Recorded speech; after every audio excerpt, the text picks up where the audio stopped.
এগুলো সব গাছ পাকা আম।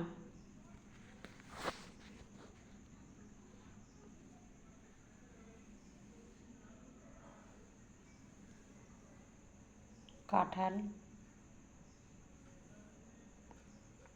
কাঁঠালটাও অনেক বড়। আর এখানে আম কিন্তু অনেক আম, দেখো কি বড় বড় এক একটা আম।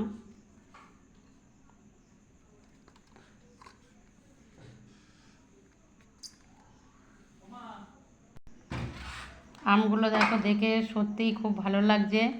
আমার খুব কাছের মানুষ দিয়েছে এই আমগুলো। আমি তো পেয়ে খুবই খুশি হয়েছি। এই দেখো কাঁঠালটাও কত বড়। আর আমগুলো দেখো, আমি তো দেখিয়ে দিলাম, এই যে এত বড় বড় আম, দেখতে কি ভালো লাগছে।